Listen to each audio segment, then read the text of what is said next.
Welcome to 4C's One Family, where we share thoughts and opinions concerning life in Taiwan, the region, and the world. I'm your host, James Thomas, coming to you from Taipei, Taiwan, and I'm so glad to have you traveling along with me on this journey, and welcome to the show.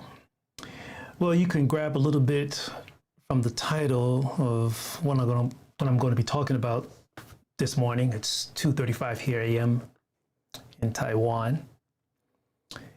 And it may not be any big news to those who are into events happening in the region I live in, or the events happening with the neighbors next door. And it may not be news to you, but there are some people who are not aware on how things are currently happening. And I'm going to take it from my ranting perspective. You see, education is something that should help not only young minds, but all minds be able to learn about new things, hopefully that interest them, and help them explore things that were once considered impossible. Education should be taught by those who themselves have a taste of wanting to share what they know or further explore their curiosities in certain topics that they choose to not only learn to become proficient at, but also to help explain it in ways to help encourage others to have or to gain the same encouragement or aspiration or curiosities that they have. And this is what all universities should do. Now, there are situations where some universities and even democratic nations are put together to actually promote or push along just one certain narrative. And I personally see that as destructive and not conducive to mutual respect, cooperation, or cooperation at any level. Today, I want to talk about an event that happened a few days ago at Purdue University, one of the top schools, or at least the top 5 schools in the United States, that attracts a lot of overseas students, especially those from the People's Republic of China. And, over a century, students have been going there to learn from the People's Republic of China, and there's nothing wrong with that. There's nothing wrong with sharing education, right? There's nothing wrong with sharing education. But let's look at least in free democratic nations, what education is supposed to symbolize. And I mentioned that a little bit in my opening, is to have people, students, especially young minds, not only young minds, like I want to stress, to want to search for things that were considered impossible, unknown, in some cases incorrectable. Something happened at the university that caused a little shaking up. Now, a particular student from the People's Republic of China, I think he's a grad student. He, really took it upon himself to learn as much as he can in Purdue. And he got himself caught up in a situation where he ended up praising the heroism of the students who took part in the 1989 Tiananmen Square incident. He posted his aspirations, his accommodations, his honor to be able to recognize the sacrifices these students did on a online forum he made, commending these, what he said, heroes. And all hell rained upon him. All hell rained upon him.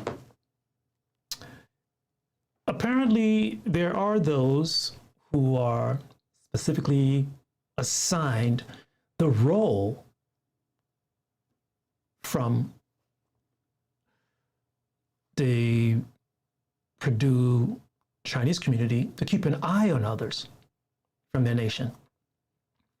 And if they step out of line with the MSS, Ministry of State Affairs, this is an organization in China that's used to keep an eye on internal and overseas citizens, Chinese citizens. And if they, say, get involved in things that contradict any philosophical, political, or thereupon reasoning between the government, the hammer comes down hard on them. This one particular student got involved in, events that involved some Chinese dissidents, and all hell rained upon him. These certain people, or maybe you want to call them ultra-nationalists, began harassing him, began following him, and say, hey, we're going to report you to the MSS. So yeah, minders. That's right. That's right. That's exactly what they are. That's right. See if I can get that up there. Yeah, and caused him some hardship. His parents called him and say, hey, look, if you don't calm down, don't get involved with any overseas protests or anything like that, because they're knocking on our door here, inviting us for tea. We don't want anything bad to happen to you. So what he did was, and which I think is the smart thing he did, was to let his situation be known. Which I think is smart. Now, this is nothing new to those in the security agencies in the United States, but there's not much they can do, because this is much on a personal level. They have a hard time saying that another student from China is actually related or is how would you say, in service of a foreign government's national security agency. They have a hard time promoting that. But there are those who are self-serving ultra-nationalists, I guess. And this is really scary. In a nation that's supposed to educate people or welcome those who want to be educated, freedom of speech is very important. Now, before everybody jumps on the back here, universities now, in a lot of cases, are thinking about their survival, and they do have a business motive to follow. Yeah. I mean, a lot of these universities in democratic nations get a lot of heavy funding from students who come from mainland China. And they pay a lot. More nations are in debt to certain conditions like this. Australia is going through the same thing. It's a business. And when you have so many students with bringing in cash for some of these universities, this is no joke. That's the ugly side of it. That's the ugly side of it. But moving right along, the university president, his name is Mitch Daniels. He's a 72-year-old former governor of Indiana from 2003 to 2015. No, 2013 was the governor of Indiana, and he became Purdue University's president. He put up a statement, and I'm going to share it with you here if things go right. There you go. This is just a comment. And this is, before I get into his message, overall, you see here, Purdue President Mitch Daniels sent an email to Purdue students, right? Faculty and staff Wednesdays, criticizing the harassment of a Chinese student over speaking on Chinese politics. Now, the email comes to a response to a ProPublica article written by Purdue student Zhihao Kong, who was allegedly harassed and threatened by other students from China about a post he made,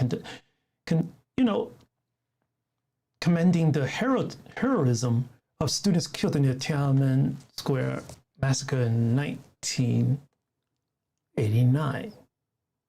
So he's saying he was being followed. They were calling him CIA agent, threatening to report him to the Chinese embassy, which they did, and to the offices of the MSS, Ministry of State Security. That's a civilian spy agency from China. They visited his parents and told them to warn his son about speaking out on these types of topics. And I'm going to go to the letter that Mr. Daniels put up. Let's see. Now, I'm going to highlight certain parts of it because this is very important. You're right, Earl. Yeah, you're right. Paying cash, huh? Oh, heavy duty there. But look, it says, "Dear Purdue students, staff, and faculty, Purdue learned from a national news account last week that one of our students, after speaking out on behalf of freedom and others martyred and advocating it, was harassed and threatened by other students from his own home country. Worse still, his family back home, in this case China, was visited and threatened by agents of that nation's secret police." Okay, now we regret that we were unable to at the time of these events and had to learn of them from national sources. That reflects the atmosphere and intimidation that we have discovered surrounds this specific sort of speech. This is really tough. Now, you see, this is something very interesting, and I want to see if I can highlight this part here. Let's see if I can highlight this part here without screwing this up. Let's see. It says, Purdue, let me erase that and get that out the way there. It says right here that Purdue has punished less personal, direct, and threatening conduct, right? Anyone taking exception to the speech in question had their own rights expressed or disagreement, but not to engage in actions of harassment which occurred here. This is the key that I want you to pay attention to. This is a key that I want you to pay attention to. Now it says, let me get this other junk out the way here. I don't want to cause too much sidewinding here. It says, if those students who issued the threats can be identified, they will be subject to appropriate disciplinary actions. Bam. Okay? Likewise, any student found to have reported another student to any foreign entity exercising their freedom of speech on belief will be subject to significant sanctions. Whoa. So he's saying that, other students in the past were hammered for even less, how would you say, bullying in some cases. You see, another thing he's added here is that, you highlight this, it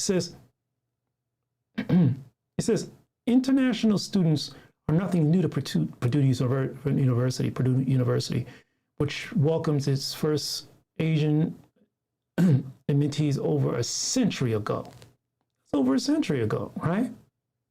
We are proud that several hundred international students, nearly 200 of them Chinese, enrolled again this fall.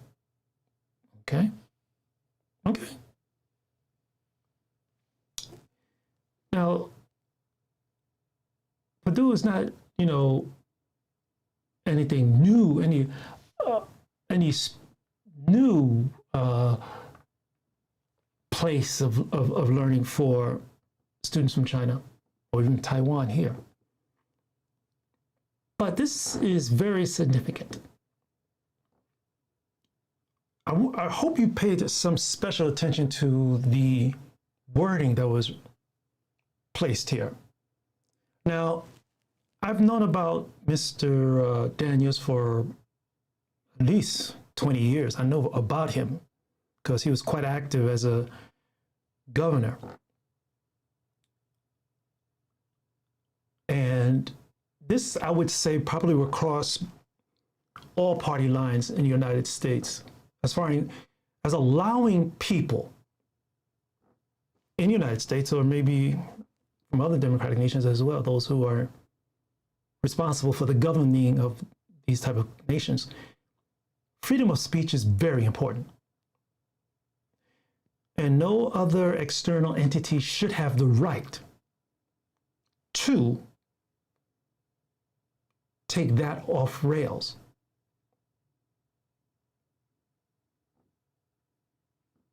Yes. And when an authoritarian government takes this type of their own view across into a nation that doesn't permit their type of monitoring,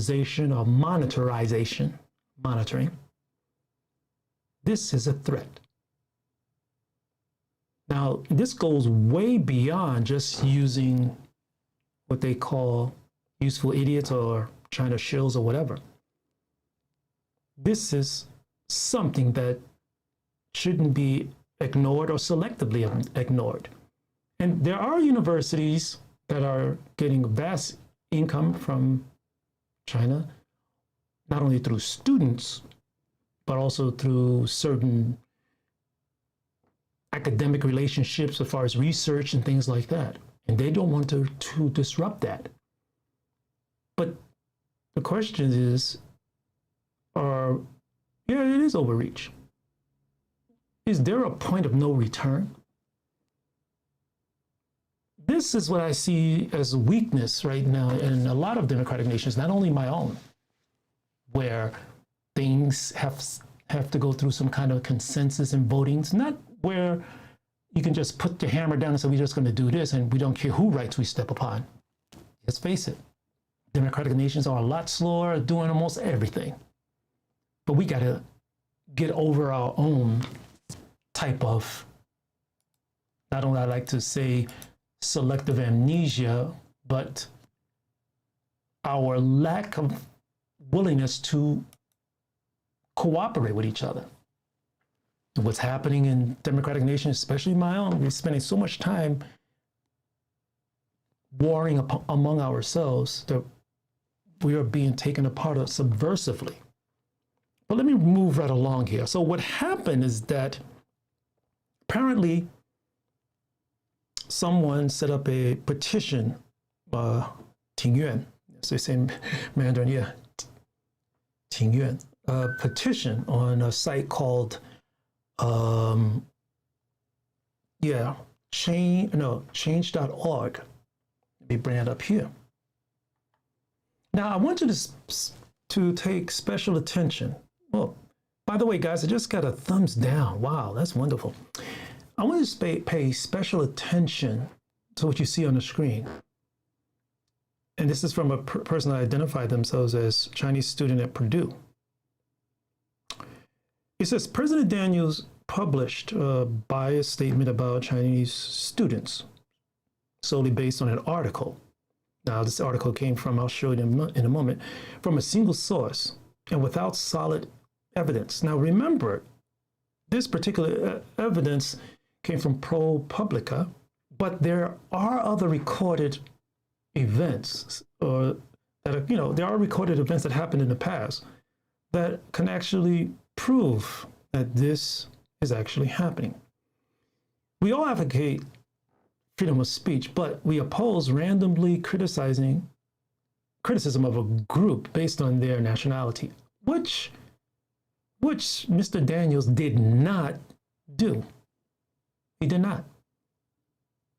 It is disturbing to see a school president publicly imply Chinese students are, colluding with foreign governments without thorough investigations. Really? Does a person like this need to actually, a quick Google search can help them in this situation find answers. This is a case of selective amnesia. The letter calls out a group by their nationality, which is, establishing stereotype for Chinese students and impelling a xenophobic atmosphere, which I do not think Mr. Daniels did, which is scary, this person says. Yes, there are xenophobic sentiments, targeting China, Asian students, and this has to be stopped too. Furthermore, President Daniel promotes such bias by abusing his power as a president and publishing political bias in an open letter to the entire university. Did he really do that? Did he really, really do that? No, I think he played his cards quite open-handed, and quite fairly. Universities in nations like the United States should regard freedom of speech and mutual respect as something important. It is okay for students to have respective debates with not only other students, but also professors. And some professors actually set up situations on purpose. Some of them play dumb just to entice the students to think critically, which I think is cool. I think it's healthy. It's exercising of the mind, just like you would go to the gym and exercise your muscle. This is something that needs to be put further in the front lines of education. This is important. Now, if you're interested in finding out more, this is part of the article. You can jump over to ProPublica, which is a respected online source of collective resource compiled information that they openly express how they research. And these are quite long articles. So I really encourage you to drop over there and take a look at this and really understand and check out if what I'm saying amounts to anything. Or is it worth that I just got a thumbs down? Which means that I must be touching on something that is quite sensitive, or a topic that someone would like to keep under the rug. So if you are a type of person that really cares about education or cares about the expression and the protections of freedoms, this is something that you should maybe take a look into. Because the way I see it now, unfortunately, this type of overreach is just the tip of what could cause an avalanche of problems, especially in the education system. The whole idea is that a person like Mr. Kong is unable to express what's on his mind in a respectful way in a democratic nation, it will just continue to fall. And in a later episode, I'll talk more about how I see it's the goal of some, I'd say the word nefarious nations, to just not always win a war on a particular topic, but to just tip things in a little way just to cause conversations that multiplies a certain ecosystem. Yeah, Earl. What tactics? Western tactics. Well, maybe it just means that this person is using the democratic freedoms on Western platforms to fight for something that is totally wrong in this case. And this is big problem in democratic nations where forces who are looking to destroy them or looking for their demise, hoping for their demise, are using their freedoms in democratic nations to get them to self-implode. So yeah, it's a tactic that you're just not allowed to do in authoritarian governments controlled by countries that are controlled by authoritarian governments. Let's hope they grow up. Look, I just want to jump in there and think the person who gave me a thumbs down feel good that I can kind of like get even.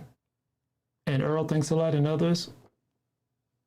Most people in North America is probably asleep. But look, just want to jump in there and say something. We'll probably get back to work. And I want everybody to take care. And Paul Joe, thank you for joining me here at 4C's One Family.